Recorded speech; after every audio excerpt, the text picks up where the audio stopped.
Welcome to Canada's most irreverent talk show. This is the Andrew Lawton Show, brought to you by True North. Coming up, we bring together folks from 4 independent media companies in Canada to talk about what they're doing and the state of the media business. You don't want to miss this. The Andrew Lawton Show starts right now.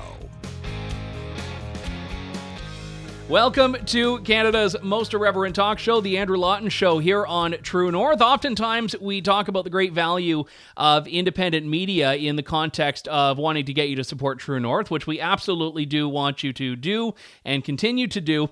But one thing that I think sets independent journalists in Canada apart from mainstream media journalists is that we tend to be a lot more collegial with each other than I think the mainstream media folks are. And a lot of the times, I've had people from what would be ostensibly competing outlets on, because I always view us more as colleagues. We're still a minority, so we have to stick together. I think colleagues is a better descriptor than competitors. So I thought, let's just have a whole bunch of these folks on at once. We do things a bit differently on the Friday show and tackle a big issue, a big question, and drill down into it with a panel of experts. Today, I figure we'll go big with a look at independent media in Canada, and we've assembled a couple of the big players here. We've got Sheila Gunn Reid from Rebel News, Derek Fildebrandt from the Western Standard, and Roberto Wakerell-Cruz from the Post Millennial. Sheila, Roberto, Derek, great to have you on the show. Thanks for coming on today. Yeah, it's thanks for the opportunity. I'm really excited. I'm offended I wasn't asked earlier. Well, you're here now. It's not how you start, but how you finish. I want to start with you, Sheila, because I think you and I have like the mother of all independent media stories that I know we've told a number of times, but I think we need to talk about it again very briefly. We met up separately together. We were each going for our own respective outlets in London, England, to cover a couple of years back the Global Conference for Media Freedom, which was co-hosted by Canada. And at that conference, Chrystia Freeland, who's making this big stink about being the champion of global press freedom, literally tried to exclude you and I from her press conference. All of the other mainstream media journalists, to their credit, from CBC and The Globe and Al Jazeera English and CTV and Global, said, we're not covering your press conference unless you let Sheila and Andrew in. So it was a really heartwarming moment. We got to cover the story. The sky didn't fall. The world didn't end. But it ended up being rather fleeting. The Liberal government went back to banning independent media. You and I have not been able to cover their campaigns. And a lot of the mainstream media folks who stood up for us in that moment, their outlets have not really been advocates for anyone else accessing media and accessing government. So where do you think at the top level we are in this country, and how do you and Rebel fit into this landscape of independent media? Well, going back to your anecdote there, I think that those people stood up for us because we were in Europe, and I think they were the European correspondents. I'm not so sure if that same thing had happened in Canada, those people would have stood up for us. And we know that that's the case because they have never said that that we should be allowed to report on the leaders' debates. We've had to sue twice and win twice to get into those. But with regard, where are we in the media landscape, the state of journalistic freedom? I think it's never been worse. And the fact that it is so terrible seems completely normal to the journalists within all of this. They don't think that there's anything wrong with the federal government being their paymaster. They don't think that there's anything wrong with a prospective sort of internet censorship, a ministry of truth by another name, bureaucracy coming to regulate what independent news networks say on the internet. They don't think there's anything wrong with that. And they look at us sort of with disdain because they don't know why we won't just shut up and get with the program. Yeah, I think there's a lot of truth to that. And I think one of the great things to see about even just the 4 outlets we have represented here today is how none of that's really stymied the success and growth we've seen. And I'll go to you on this, Roberto, because the Post Millennial has not just expanded vastly within Canada and doing podcasts and news reporting, but also a lot in the U.S. as well. And in fact, I think a lot of staff and readers are in the U.S. So how do you view, I mean, at that top level, the state of independent media in Canada, but also what Post Millennial is doing in that space. In Canada, the Post Millennial, I mean, our game plan from the beginning was just to try to reach as many people as we could with as simple a message and provide a voice that isn't provided by the other major players with CTV, Global, and CBC, and basically all the rest. They're all basically the same kind of beast that you can't really differentiate one from the other. I mean, there is no real difference in what they stand for in any of that. Obviously, in the U.S., the media landscape's a little bit different. There is much more of a right-wing representation in media, but we do have a bit of an outsider perspective. We have Canadians that cover American news, which is a little bit odd. I know for sure that Canadians aren't so gung-ho about, say, Americans covering their news, and that's something we definitely try to avoid. But when it goes the other way around, it does provide a perspective. I mean, there's been so many, I can list off of plenty that come to mind of Canadian commentators that do American news. And I don't know if it's just because the more right-wing Canadians are forced to go to a space where their voices are more welcome. That could be part of it. But it also might just be the outsider thing. And that's something that I think plays to our advantage. And it wasn't something that I think we initially had in mind was to go into the US. But the more that we started to do it, the more we realized that there was space for us there. And that's part of the game plan now. I mean, it's going well for us. Well, I appreciate you sharing that. Let's go to you, Derek. Same question. What's the state of the landscape here, if you will, and how are you and the work that you're doing at Western Standard filling that? I have probably got a bit of a different. I guess I come at this from a different angle than maybe Sheila or Roberto, because I'm a publisher. I am not a reporter. No one in their right mind would believe that I am a fair, objective, and balanced reporter. I'm a publisher. And so for me, I wear a few hats. I have the operational side, the business side running under us, and then we've got the editorial side. We've got separate opinion and news divisions there. From a press freedom perspective, I think this is probably the darkest point since at least the Second World War for press freedom in Canada. I think you and Sheila and Roberto have spoken to that well, and I don't need to repeat it. But at the same time, I look at this from a business perspective, and the mainstream media, they're the candle, and the light bulb has been invented for 30 years now. Mm-hmm. The federal government is subsidizing the light bulb, the candle 30 years after the light bulb has been invented, but there is no saving what they have in the long term. Inevitably, they will die. The market has selected them for termination. And all they're doing is they're a patient that's feeding through a hose right now. That hose is government subsidies. These subsidies might, in the best case scenario for the mainstream players, it might keep them alive long enough to eventually make a transition to the new reality of the marketplace. But it's the monopolies and oligopolies destroy themselves in the end. From where me and Sheila are sitting in Alberta, all 4 major daily papers are owned by a single company. So I'm running a chapter on a book right now, kind of dealing with Canadian politics broadly, and I'm writing on the media and so I put a lot of thought into breaking this down.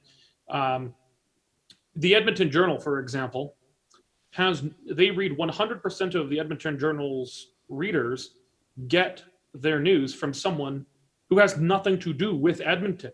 Mm-hmm. They're getting it from a wire service like Canadian Press, or they're getting it from a pooled Post media correspondent on Parliament Hill, but people who are extremely unlikely to have anything to do with Edmonton.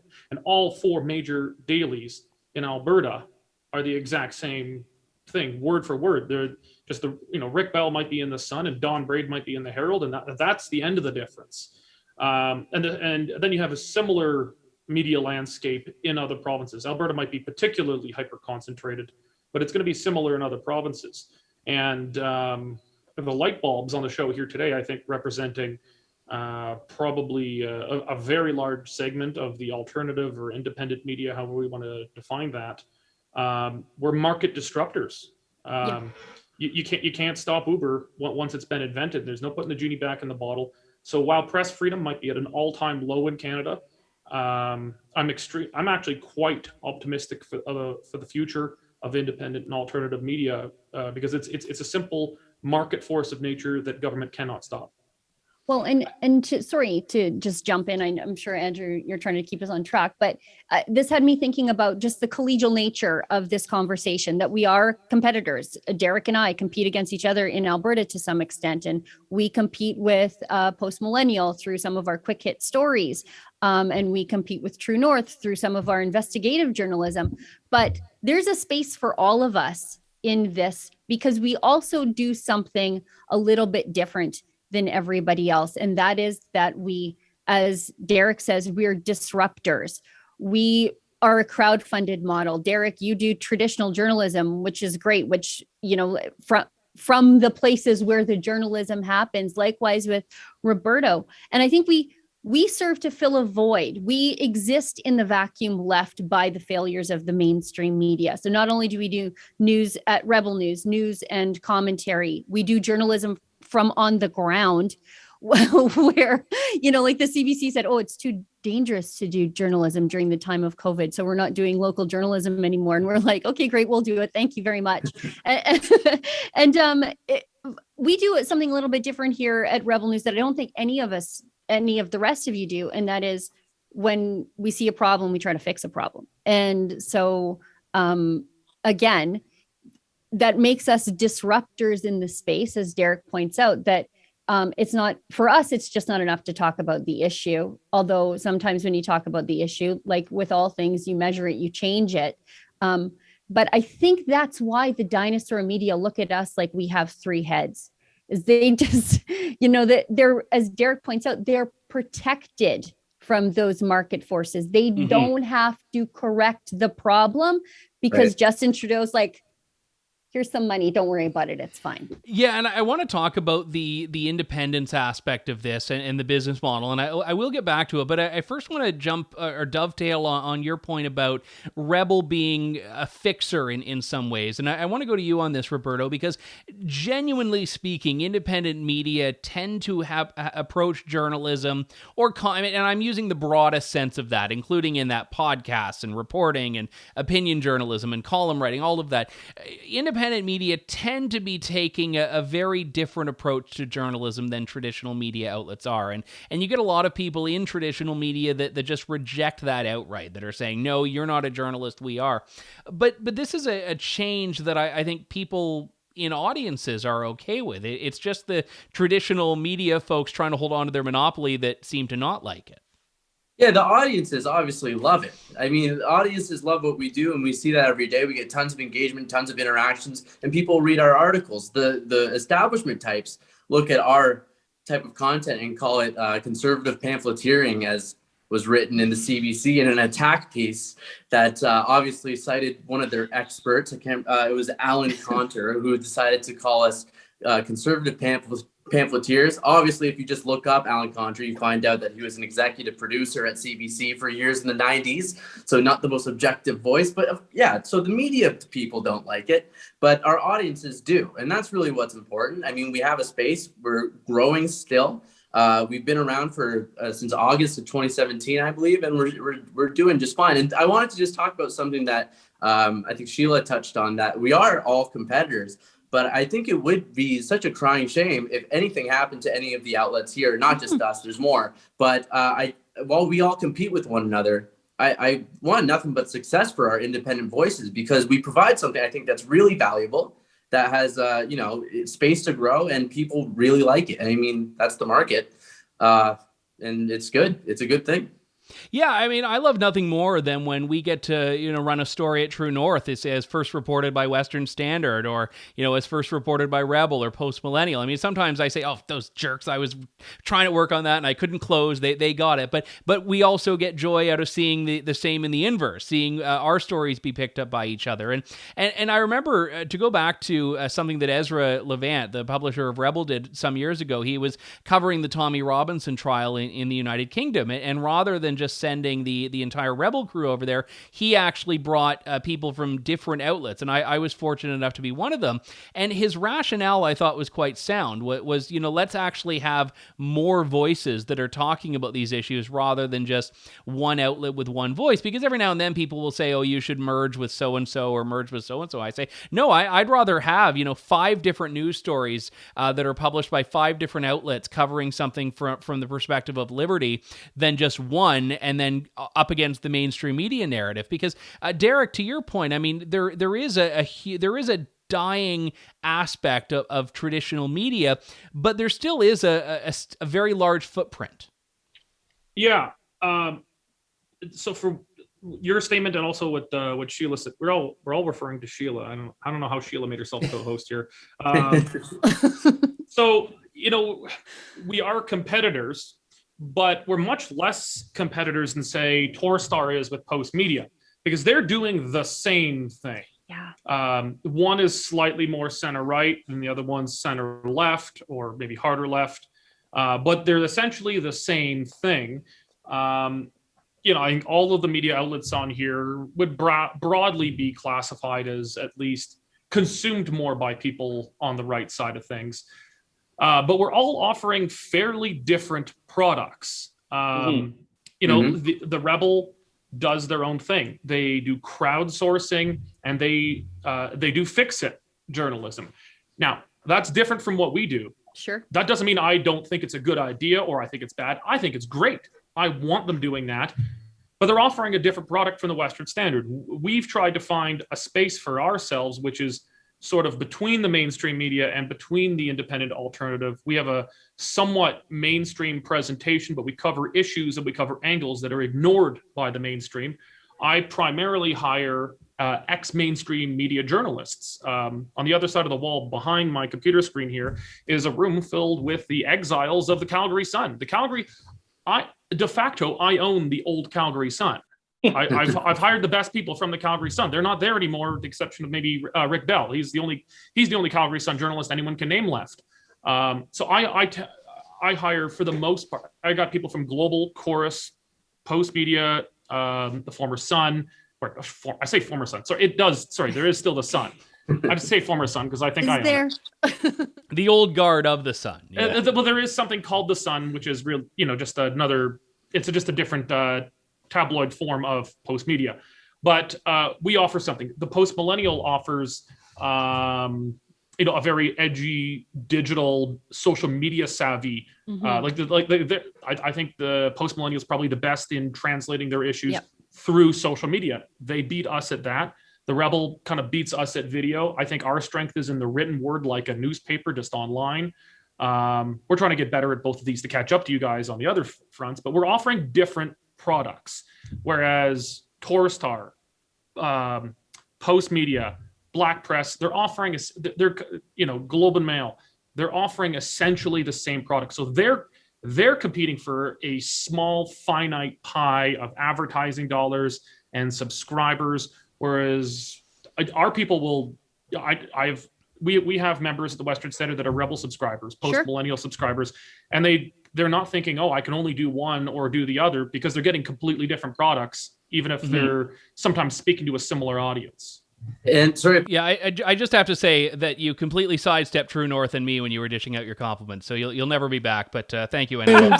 So rude, Derek. Yeah, I know, so rude. So I was waiting. I was like, oh, what's he got for me? And then he just moves on. Go ahead, Roberto. Actually, I'll put in we just launched the Corey Morgan Show last week. That's me trying to do as good a job as Andrew Lawton Show. Andrew Lawton's got the best talk show in Canada right now. Okay, you're back on. Back on. Thank God. We're good. That's all I wanted. You're gonna kick me off now because I'm trying to make sure Corey Morgan's got the best show. Your national Corey Morgan is in the West. In Alberta, since Danielle Smith got off the air, Alberta has zero conservative talk radio. It does not exist. There's and nothing. So I see a vacuum there, the way I saw a vacuum for print or digital print media with the Western Standard. We're trying to now fill it there. So we're trying to emulate what you're doing, Andrew, because you've established a great, irreverent, really fun, free-flowing talk show. Not to blow too much up your ass here, but each has got its niche here, and that's why while we are competitors, it's a very collegial competition because we're offering very different products. Yeah.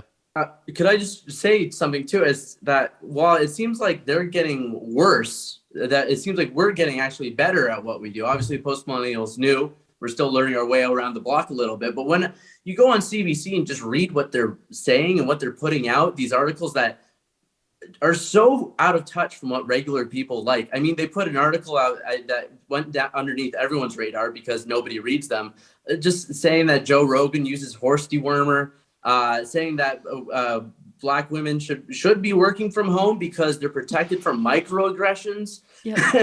And that that Black women have battle fatigue from getting questions about their hair. I mean, these people are so out of touch, and they're doubling down on their insanity. Well, it just seems like our message is becoming more and more effective. And honestly, the crazier they get, the better it is sometimes for us, because we can point at them and say, look at how crazy those guys are. That's who we're competing against. Why are we doing that? These people are nuts. I tell our team all the time, we exist because the mainstream media is so terrible. Yeah. And so, you go to these places and they're often a little bit prickly, the mainstream media, when we actually get allowed into places, and they sort of look down their nose a little bit at you. But I wouldn't be there if they were better. So if they want me to go away, please get better. That's all. Just try to be better. And maybe there wouldn't be a space for me, but they're not ones to adjust their behavior based on viewer feedback now, are they? Yeah, I want to jump in on this, actually, because one challenge in Canada, and in the U.S. it's very different because media criticism is a big thing in the U.S. You've got cable news shows that have entire staff positions dedicated to watching other news outlets and then reporting on their reporting. It's that idea of who minds the minders. And a lot of that is I think, very incestuous and overly introspective, but I do think there is a place for it, for actually serving as a bit of a check on media coverage, especially since they're so quick to jump in with their Facebook fact checks and all of these other things and denounce things that in many cases are true. But even just pointing out the tone that media is taking, this is just one example from the last couple days, a CBC story: gender fluid dressing could lead to renaissance in fashion, says advocate. Now, setting aside that media outlets can cover whatever they want, this is CBC, the state broadcaster, however much billion dollars in funding to learn about the gender fluid fashion trend. Probably not money well spent, I would say. But for the most part, even if people didn't like that, no one would ever challenge CBC. No one would ever report on CBC funding, about the decline in the CBC audience, about all of these things that are part of it. And correct me if I'm wrong, but Derek, the only people that really pay attention to a lot of these things and the problems in the media status quo are independent outlets. Yeah, the one exception was briefly Sun News Network in its time. Yes, yeah, that's fair. I mean, they went after the CBC so often that even I almost got sick of it. It was glorious. But what that experiment proved is that if you're going to operate in a media form, if you're going to use a medium of media that requires government licensing, it's highly unlikely that disruptors, especially non-establishment disruptors, are going to be successful. For Sun News Network to have been successful, they needed to get mandatory carriage license just to have an even playing field with the CBC, CTV, Global, Omni, million things in Quebec. It didn't work out, and they were offering an alternative, even though they were. I mean, it's hard to, Sun News Network and Fox News are hard to classify because they're kind of mainstream because they're big and corporate, but they shy away from being considered mainstream. So they're kind of hard to pigeonhole in a sense. But the real lesson from Sun News Network was that if there's going to be disruptors, they're going to have to be aggressive upstarts. They're going to have to, they might, we've managed to achieve a bit of investment in us, but it's not a ton. We started with nothing. I think it's a similar story for everybody else on this panel, the organizations they're representing. The Rebel itself was born out of the ashes of Sun News Network. I remember Ezra sending out a tweet more or less saying, "Screw you guys, I'm starting my own media with blackjack and hookers." And, and I was like, well, there's Ezra being Ezra. And then look what happened. I couldn't believe what happened. Like the Rebel became huge.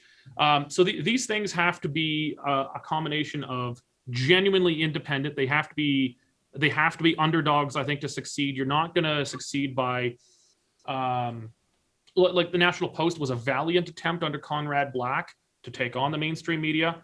But that got caught up in all sorts of corporate controversy. And now Post Media is probably the least bad of the big guys. It's got a few bright spots that right in there on their opinion side, but their news side is just mainstream pablum, repeating the same crap, not doing much. So, but I would take from that, even if they were exactly where you wanted them to be on content, the problems that you outlined earlier on business model and ownership are still going to be there. And I think the demise of Sun and the start of Rebel is a good way to talk about the business model. And I'll go to you on this first, Sheila, because I know that one of the things Rebel did very uniquely, because we're talking about 2015 when Rebel was built in Ezra's living room and has since grown considerably from there, it was entirely not dependent on the traditional infrastructure of mandatory carriage of the CRTC.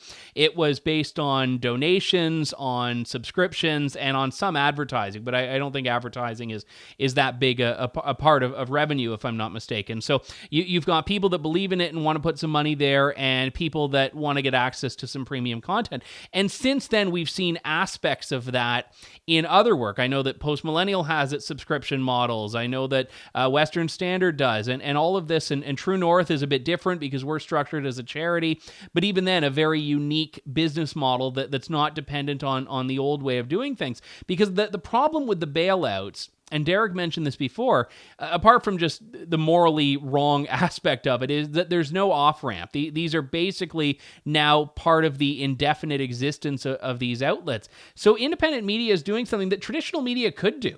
And elsewhere they are. The Guardian, for example, is asking readers to support its work by donating. But in Canada, no one's doing that. They're still sticking to this thing that's not working and then going to the government cap in hand. Well, and I also appreciate when the mainstream media journalists sort of look down their smug noses about us when we ask our viewers and our subscribers to support us. They say, ugh. And then they look at Justin Trudeau with their little tin cup and shake it at him. No, okay, sorry to interrupt, but you're right about that. The judgment to crowdfunding, I don't understand it at all. They're saying like, oh, you're asking people for money. I'm like, what is, every person, every news outlet with a newspaper sales department doing? Yeah. Well, and it's I think Rebel was sort of born out of whatever that Sun News did that failed. So being tied to sort of those old terrestrial ways of doing television, but also the things that we are fundamentally opposed to morally and ethically, like taking government handouts. Those were the two things that sort of created how Rebel was born. So we're not going to take money from the government, but also we're not going to be beholden to big corporate interests or any one super investor, because then that can sort of sway your reporting. So the more independent, the smaller the donations are, the more honest we are and the more independent we are. But also going directly to YouTube at the time, before YouTube became a censorship platform, it went around all those reasons why the Sun News Network failed. But and also addressing the issue of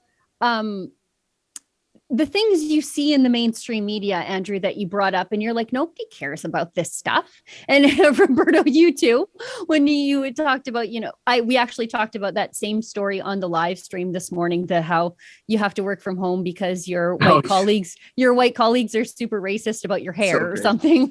I saw an article the other day about how climate change is going to give you kidney stones, and then a similar article in a similar vein a couple of months ago, how it was giving koalas STDs. There's really nothing climate change can't do. But the reason for this awful journalism is because not only is it being, it's being bailed out, so there's no market correction, but it's actively being incentivized. So part of some of the media subsidies are grants to local newspapers and local news outlets for climate change journalism. So when you're like reading in your local Sherwood Park news like me, and I'm like, no, nobody cares about this stuff. This is nonsense. Koalas, we don't even have koalas, let alone koalas with STDs. The reason that's in your newspaper is because the Liberals paid a journalist, gave Post Media a grant to have a journalist write it. Yeah. No, I think you're very right to point that out. I was trying to think of some like koala STD pun, and I couldn't come up with one in time. So it'll come in the after show, I guess. Roberto, Post Millennial has dealt with the revenue thing very acutely. I know it's been a victim of its own success in some ways, targeted by a lot of these very left-wing activist groups trying to demonetize it, get advertisers to cancel. And some of these groups have had some success with Post Millennial getting advertisers to say no. I know Breitbart was targeted back in the day. How has that actually been realistically? Because I know they claim victory and make it seem like they've shut you down if they get someone to say, yeah, I'm going to spend $5 elsewhere. But does that actually make a dent? It's annoying. It's incredibly annoying. This all started a little while back by, I can't remember the exact activist name, Chad something, that he started to go after Surfshark, accusing one of our journalists, our editor at large, Andy No, of providing kill lists for white supremacists or some other insane claim, obviously untrue. And Surfshark just did not have our backs and just decided to part ways with us. That opened this whole can of worms. We got a target on our back, this lady that's now just going after us, and messaging all of our sponsors and advertisers saying that we are neo-Nazis, which is, again, just ridiculous, has absolutely no merit. And it's annoying. But obviously, when a challenge appears, you assess the situation and you try to adjust, and we have. I mean, we've done a really good job. We've been asking for support through donations and subscriptions. And for the most part, it's actually worked quite a bit. I mean, we don't have the infinite tap of government money that places like the CBC have. I mean, just before this interview, I was just having fun going through the CBC Kids, which is one of the worst things I've ever seen. And this is what you can do with unlimited government money. I mean, I was just looking at one because I couldn't remember if I remembered it right. This is a little unrelated, but it was a story about, I think, Megan Thee Stallion, this rapper, accused Tory Lanez, a rapper, of like beating her or something. And they ran that story on the same day the Falcon 9 went to space. So when you have unlimited government money, you can do all that. That's a little unrelated, but we can't. We have to rely on our audience, our base. And we have an audience and a base that likes us and support us. And when they see psychos going after us, they go, hey, they didn't do anything wrong. They're nice. I like those guys. They report us news that you guys don't do, and you guys are psychos and crazies. So people are usually kind of willing to throw in $2, $3, $5, and it helps. It goes a long way, and it's a sustainable model.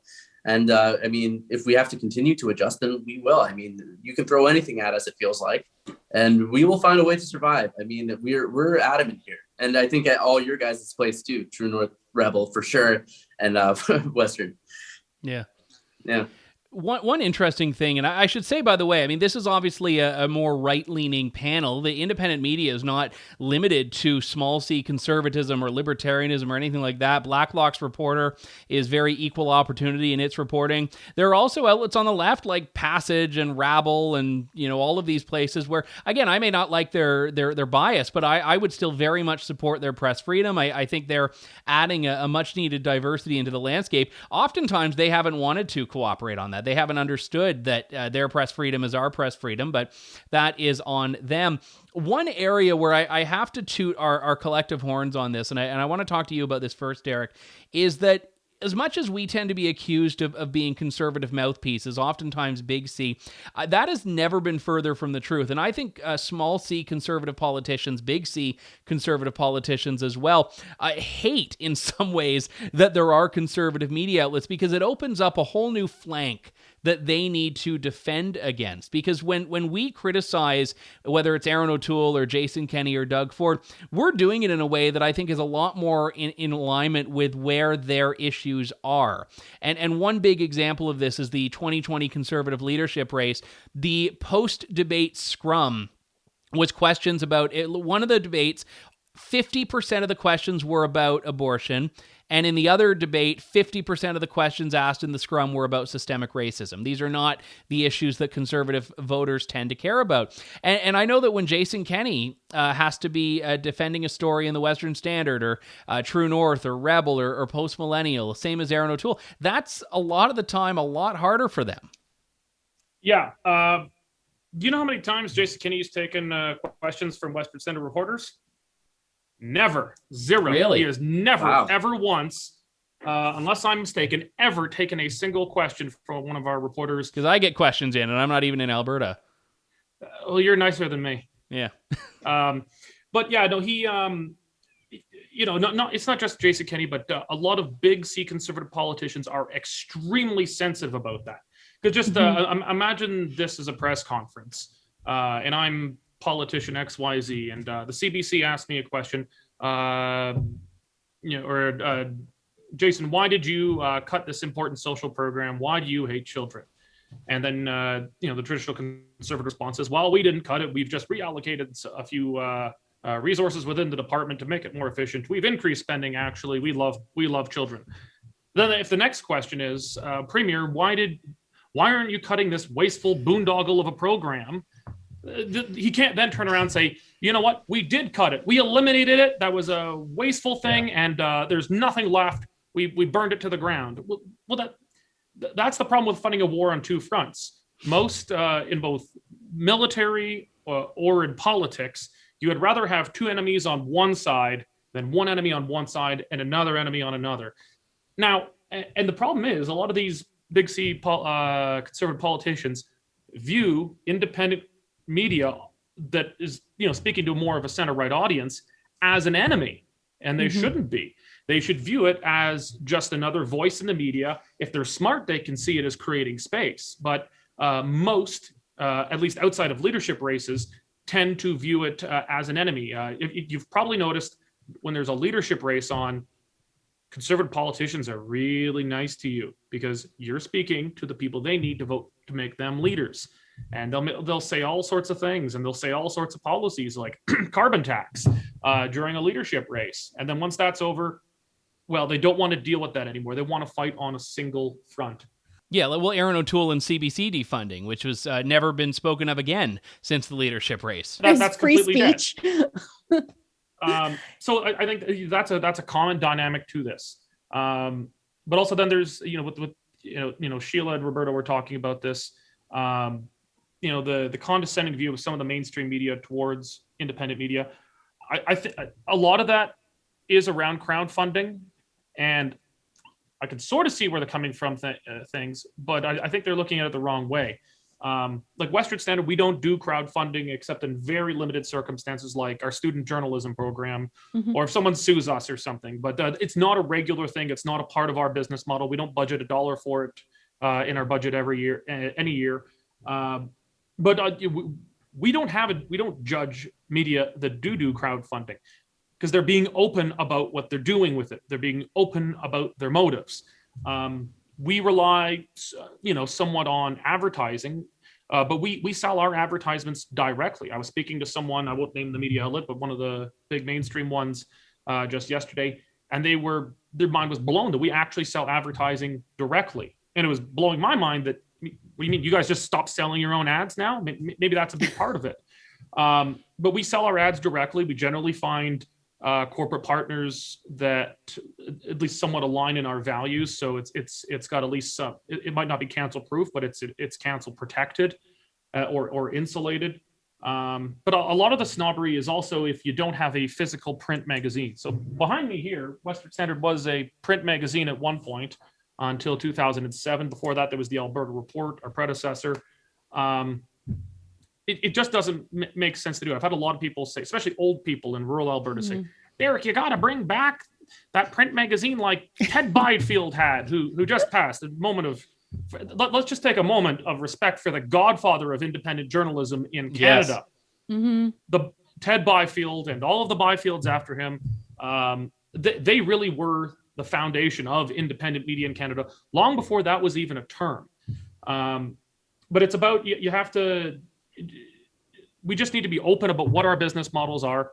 We're somewhat of a hybrid between the mainstream and the alternatives. But a lot of the snobbery that comes is if you don't have a physical paper, and the physical papers are losing the mainstream guys money. The problem is, in their worldview, you're not a real publisher unless you've got paper or you're on the CRTC approved low number dial channel on television. If you don't have one of those two things, you're not real media. And so that old, very archaic view of what is real media is not just the snobbery that comes through on their journalistic level, it translates to very bad business decisions on their operational level. And it's for both that bleeding of that snobbery or status that comes with having that CRTC channel or having that physical newspaper. It damages their editorial content, and it I think even more seriously damages their business because they're not willing to cut ties with those dying business models. Roberto, do you think that is a hurdle, that credibility hurdle is one that will just naturally resolve as generations shift and as the people that demand the brick and mortar office and the print publication eventually move on from their earthly existence? Or do you think that this is something that independent media needs to tackle now, assert its credibility and legitimacy to grow and to get to that next level? Yeah, probably the latter. I don't think it's just going to go away. It definitely is going to take work, an effort to prove that we belong in this space because as of right now, I mean, people, just look down at us from where they're standing. So, I mean, it's going to take work. I think that we're getting there. I think the more space that we take up, the more that we're hard to ignore. And that's exactly what I think we need to keep doing. I mean, it's working. I think we've all had I hope I'm not speaking out of turn, but I think we've all had pretty good years. I mean, the Post Millennials had a great year, and we're looking to keep going. There's nothing that credibility will come. There's going to be a time where people have to admit that we're doing something that works, and you can't ignore that forever. That's really it. There's not too much else to add. You just got to keep working, and eventually, they laugh at first, but then it's hard to ignore. Well, and I mean, the proof is just seeing how many stories I write that come out 2 or 3 days later in CBC and the Toronto Star, and they may not be copying me. Like, they may have independently, because again, I don't think I have a huge staple of CBC reporters that are following my work, but even then, they're either copying and just completely ripping it off, or they're just late to the party. Either way, that's a sign that we're doing real work here. And I know, Sheila, this I don't know if you've just like make notches on the wall in your studio or something, but this has happened to you countless times, hasn't it? So many times on so many big stories. Like, that's the thing. I don't think we have to worry about credibility because the mainstream media already thinks we're credible enough to poach our stories from. That's true. They think we're credible enough. I think some of the smugness about us might be jealousy about the freedom that we have. We have the freedom to speak our minds honestly on the subjects that we care about. For example, I was having a conversation sort of off the record with somebody in mainstream media who doesn't hate my guts. And they were sort of taken aback by the story process at Rebel News. Not that it's, sort of loosey-goosey, because it's not. Our second largest cost outside of journalists' salaries is lawyers, because we have to lawyer everything. But just the pitch process, how journalists pitch their stories to me. I guess in other newsrooms, they go around assigning things. And I don't think that's not how things work at Rebel News, because I have journalists with different interests who are passionate about certain issues. And I let them sort of lead the way on the things that become their beat. And from what I understand at other news places, I don't know, I'm not a trained journalist. I've never worked anywhere else, but that's not how it works. And so for us, I think that the other news agencies are jealous of how free we get to be with our opinions and our thoughts, because I don't think they have that at all. I do think, on that note, you need to send David Menzies to the Toronto Zoo to talk about koala STDs, though. Oh, there's a story where he dressed as a cat one time and it never went to air. It's a long story. I'm not putting David Menzies with animals. It'll just be a catastrophe. One of my great failings is my parking spot outside the building here. They asked me for the company name to go on it. And they said, Western Standard's too long. And not thinking very well, I sent them a short form, Western STD. So every morning I pull up and I have to pull up to my big STD. It's not. It's sort of I'm embarrassed every single morning I park. The lessons you only need to learn once.